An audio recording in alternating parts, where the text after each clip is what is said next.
Hello everyone, this is Nick, and today I just kind of wanted to make a video about the basics of drawing. These are what I consider the basics. There are a bunch of other videos and instructors out there, and if they have something to teach you, then by all means pursue them. But this is kind of just speaking from experience, what I found to be most interesting, most helpful in my own drawing practice. So without further ado, we'll go into the basics of drawing.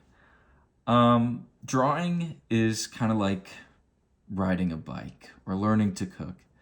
It takes a lot of practice to get good, but once you get a certain amount of comfortability with the basics, you can really start to flourish and truly express your creativity. I started out with how I'm going to show you here, and I think that having a good foundation of the principles of line work and shading and a certain comfortability with the materials that you're using, I think it's really helpful in your practice later on. So if you're interested in drawing, please take this journey with me and we'll see what we can do. So before we get started, I kind of just wanted to get you used to some of the mediums that we use, or I use personally. Those are graphite, charcoal, and pen. So I have a little book here, and it's full of all of these different kinds of pens and pencils and charcoal. And there are a few things that I wanted to kind of point out to you. So you can see here that each of these are labeled. And I'd be lying if I told you I knew what the H meant. But what I do know is that the numbers that correlate with each of these, they correspond with the softness. And so logic has it that a not B, 2B, 3B, 4B, 5B, 6B, 8B, you would think that the higher number would be harder, but it's actually the opposite. So in HB, the graphite that's within this tip is going to be softer than what's in a 2B. Now this might not make a lot of sense to you starting out, but if I can demonstrate real quick. So we have our 2B, and this is what a 2B looks like.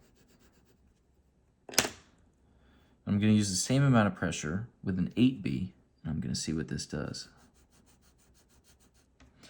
So you see that one really is lighter, and then the other is much darker, and it lays on more across the page here. I don't know. Yeah, you can see that. And so this kind of allows you to do different things with these two hardness. We can go into that later. So this is graphite. A lot of people who do portrait illustrations will use graphite or charcoal. We can talk a little bit more about charcoal.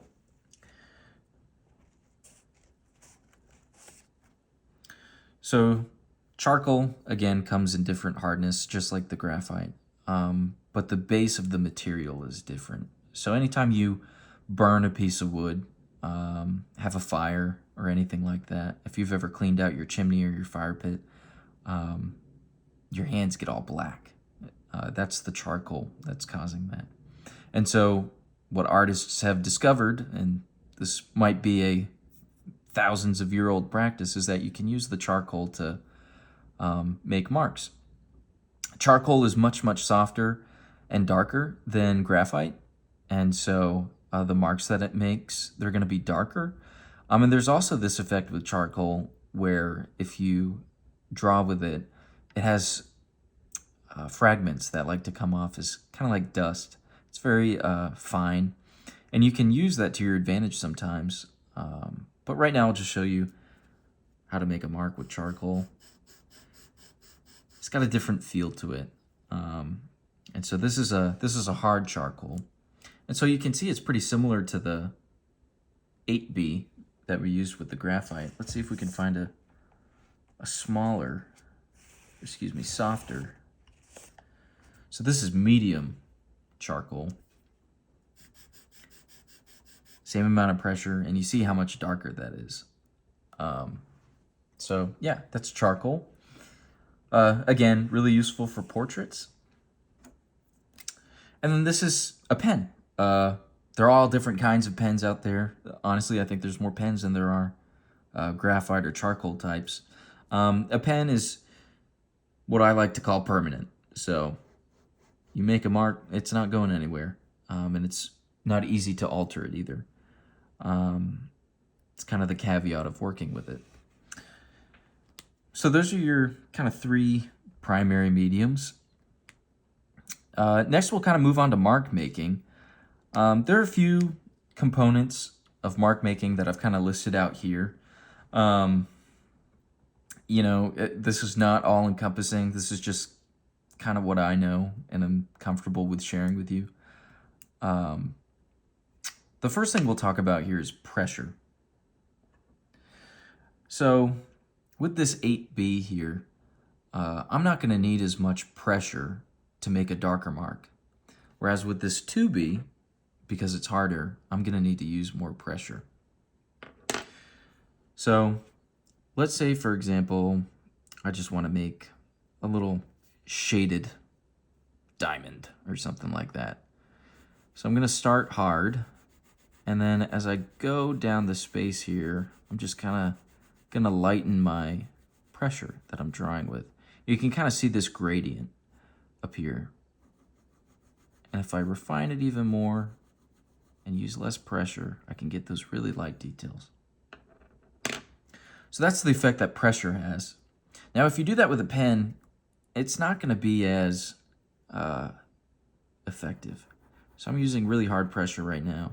And if I lighten it up, it's still kind of making the same mark. You can see it's a little bit, but the variation is much different with the graphite than it is with the pen. The next thing we'll talk about is rhythm. This was kind of a hard term to come up with. I didn't really know what to call this. Rhythm. If you look at sound waves, you can kind of see that they have a certain pattern to them, right? Well, what if we started repeating these rhythms? Kind of a unique design comes out. Let's do it again. And eventually something starts forming. You see, you kind of have this pattern that develops in there, and you got these darker parts towards the outside, and it gets lighter towards the middle. That's kind of the effect that rhythm has. You can get really into some funky stuff when you really work with your rhythm. Another thing that I'm a big fan of is kind of stippling. I do a lot of stippling, and so my rhythm with my stippling is kind of going to determine how something comes out, right? So if I change my rhythm a little bit, if I change my spacing. And so spacing kind of involves distribution too. Right? So if I'm doing really fast, I'm kind of going to get this solid clump here, but if I'm going really slow, I can more control what I'm doing. See how I can match this sort of gradient that I've established here? And so the next thing we kind of already talked about, but distribution. So if I have, let's make 2 boxes. If I do a bunch of dots like this, and I space them all apart, kind of like molecules in a gas chamber. If I space them all apart, let's pretend this is O2. These are O2 molecules. This is going to be darker than if I do something like this.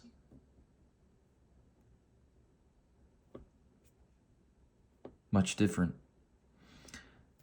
So that's kind of the effect that distribution has. Next thing we'll talk about is lines.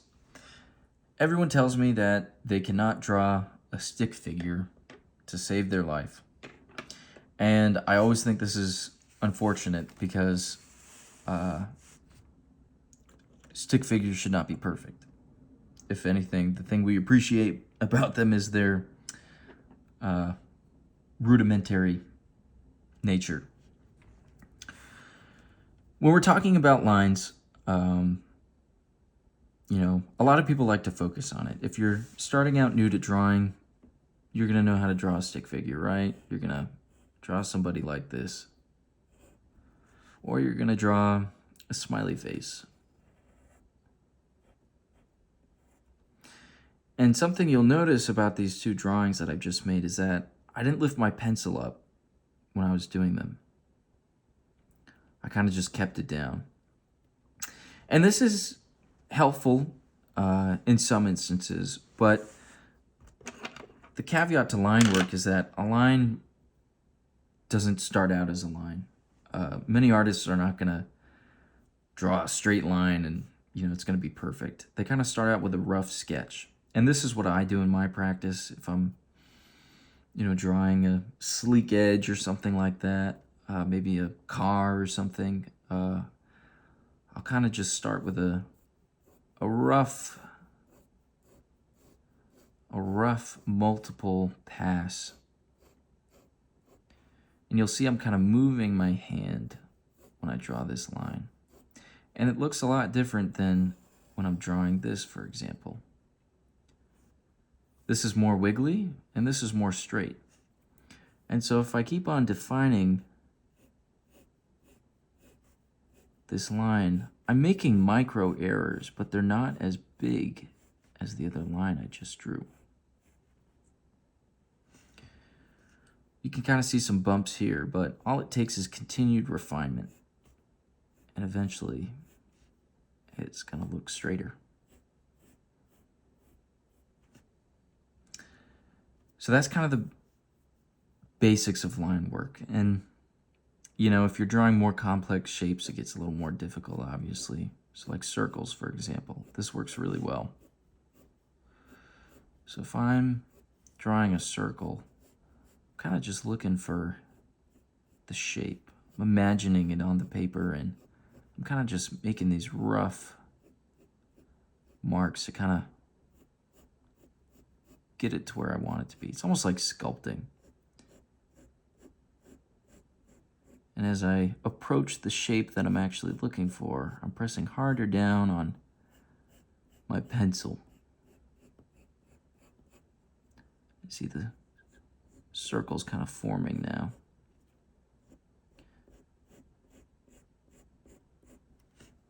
Whereas if I drew one just freehand, it's going to look a little wonky. And you can kind of see the edge is tighter up here than it is down here. Whereas down here, I didn't have that problem. Next thing we can talk about is shading. So, hard to soft is usually how I like to shade. So we kind of did it already up here. So if I start hard at this end, I keep going and I keep going, and I kind of lighten my pressure a little bit. If I want it lighter, I usually hold it towards the back. If I lighten my pressure, I'm going to start making lighter marks. That's going to give me lighter values. So if I start like this, and then just keep making these passes, and then I'm slowly lightening up off the pressure. Hard to soft. And so I'm making this path in this direction here towards the light. So let's say my light source is right here and it's shining on this sphere, right? Well, if light is coming this way, if it's bouncing like this, it's kind of the geometry of light, then it's also gonna, you want to draw your dark values perpendicular to where your light is hitting. So if the light is hitting like this, then a 90-degree angle is going to form. And so if the light from my source right here is hitting at that angle, then I'm going to start shading from this right here. I'm going to start hard, and then I'm going to start decreasing the pressure. And same thing here. Light's coming like this. So I'm going to draw a line perpendicular, and I'm going to do the same thing. Starting hard, and then slowly lightening it up. That's kind of your sphere shading, right? And so you can do this in a bunch of different ways. You can make different types of marks. So let's say you want to shade something, but use the same gradient value. So this has one gradient value, but let's say I want to go from dark to light. So what I'll do is I'll just start with close patterns, and then I'll space them out. I'll start with close patterns, and then I'll space them out. I'll start with close patterns and space them out. And I can keep doing this again and again until that same shape starts to appear. Close marks and space it out.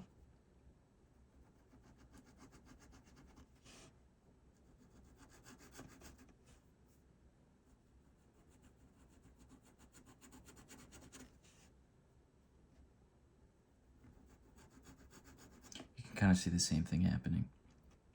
Another common method of shading is what's called cross-hatching.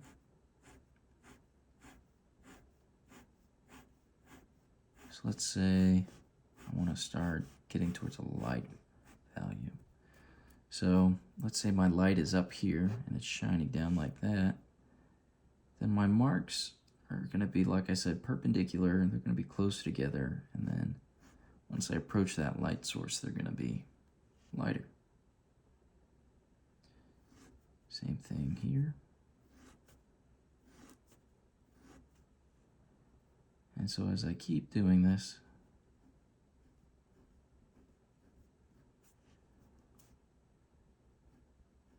you can start to see a shape develop. So that's sort of shading. And so an exercise I want you to do, and I'll do it here with you, take a pen or a pencil or whatever, and place it on your paper. And I'm going to do this. I'm going to close my eyes and see what happens. Just start drawing random things until you get a blob like this. Once you have that, take a soft or a light. We'll use a 2B for this.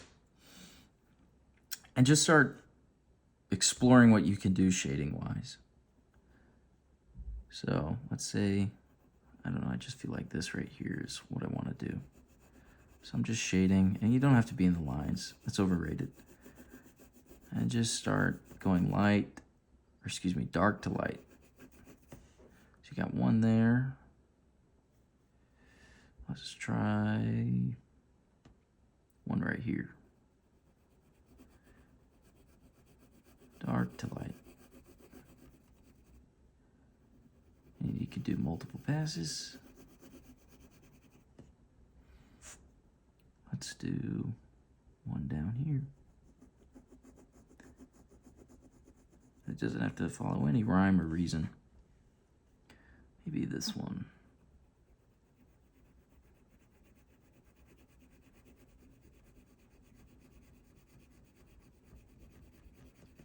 It starts looking funky. And we'll do one like this. And maybe we'll go kind of trippy.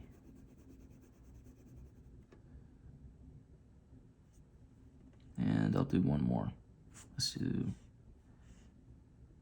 this one. We'll make this a little lighter.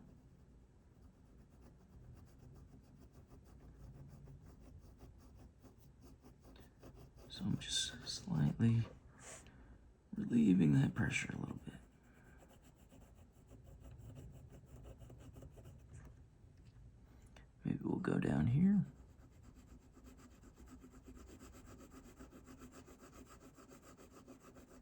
And then I'm easing off the pressure. And we'll do one more here.